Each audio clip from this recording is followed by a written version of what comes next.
This segment provides an overview of Alzheimer's disease, focusing on interviews with the woman who has the disease, discussions by a clinical researcher who worked with and studied her, and pictures of changes in the brain. The segment reveals the progression of the disease, brain changes that accompany it, current research directions, and future treatments.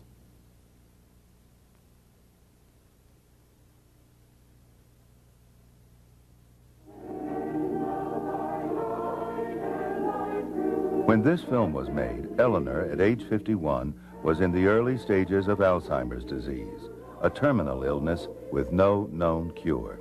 I'm forgetful. I say something and I can say it right after that and not know that I said it. And that's not too comfortable feeling.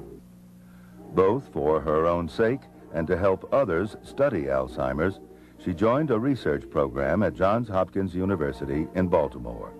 There she was studied by Dr. Barry Gordon until her death. I didn't really know what Alzheimer's was. I know better now because I've been reading a lot of things about it. But it's kind of scary. Alzheimer's ultimately is defined as a global deterioration of an individual's personality and mind. The symptoms typically develop late in life, and they represent a significant change from the person's prior well-established abilities.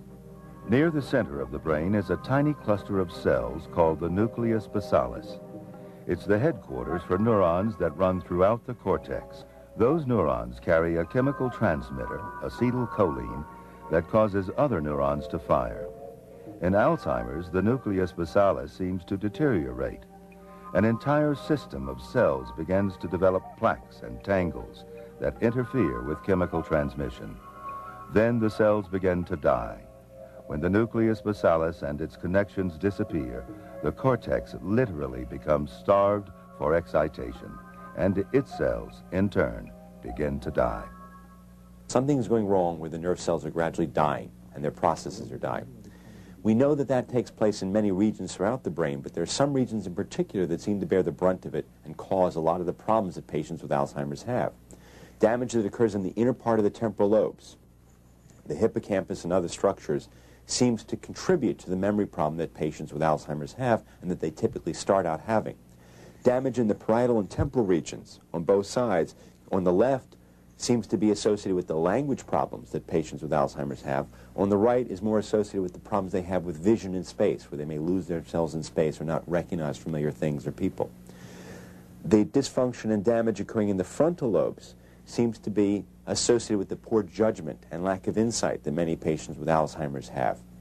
And there still is the damage in the nucleus basalis and other structures, which may be contributing to all those other kinds of problems because it's depriving the cortex of acetylcholine, which is kind of an activator for the brain. Frontal lobe involvement in Alzheimer's disease can be demonstrated using the PET scan. This PET scan shows the activity of the frontal lobes in a normal brain at the top of the picture. This scan of the brain of an Alzheimer's patient whose condition is well advanced shows the frontal lobes almost completely shut down. We can actually see what happens to awareness in inventor Jesse Salb's slow-motion maps of functioning brains. A normal brain on the right, an Alzheimer's patient on the left. Both maps will show electrical activity as the brain responds to a sound. This peak of activity and this one are sensory responses, the brain actually hearing the sound. This peak, visible only in the normal brain, marks the point of realization, when the person becomes aware of the sound. The damaged brain of the Alzheimer's patient shows no response at all. At this stage of her disease, Eleanor began to have problems recalling even personal information. My family, I have 3 sons, 2 sons, Paul and John, 2 sons.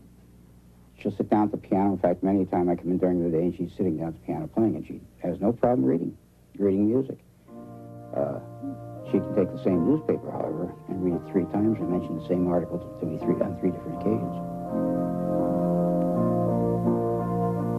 I'm speaking now, almost 12 years after Eleanor was last filmed for the segment that you saw. She lived another 5 years. Her course was marked by progressive deterioration. She went from being able to speak and making some contact with people to the point where she was babbling and not able to understand and unable to be understood. She, however, retained a lot of her social skills and could still be taken frequently by her husband and just brought to the dinner table and so forth. However, her course was also marred, as was typical with Alzheimer's patients, by hallucinations. She began speaking to the chair and seemingly responding to things that nobody could see were there. Upon her passing, she and her family had willed that her brain be examined for research. And at autopsy, her brain did show the typical signs of Alzheimer's disease. Okay. And I'd like you to try to make that design. No cure yet exists for Alzheimer's disease. However, research is proceeding along a number of lines to try to treat the disease and ultimately to try to cure it. One important line of research is to realize that many of the problems that Alzheimer's patients have are behavioral and might be taken care of or improved by behavioral treatment. There's also now an approved drug for Alzheimer's disease that works by, we think, boosting the level of acetylcholine within the brain. It's not a wonder drug. It doesn't improve everybody, and in many cases it only stabilizes the patient for a period of time, but at least it's a start. And on the horizon are other different kinds of drugs that are trying to, for example, stop some of the other breakdowns in nerve cells that we think occur in Alzheimer's disease. There's now new clues to the genetics of Alzheimer's disease. There's also been important clues showing that some blood proteins are related to the chance of getting Alzheimer's disease. What the exact significance of that isn't clear, but what it is clear is it gives us a way of tracking who is more likely to have problems and who in a family is more likely to have problems as well. So we're hopeful, again, that the increasing pace of medical research and of therapeutic research will help solve some of the different problems that occur in Alzheimer's patients and maybe get at some of the root problems that these patients have.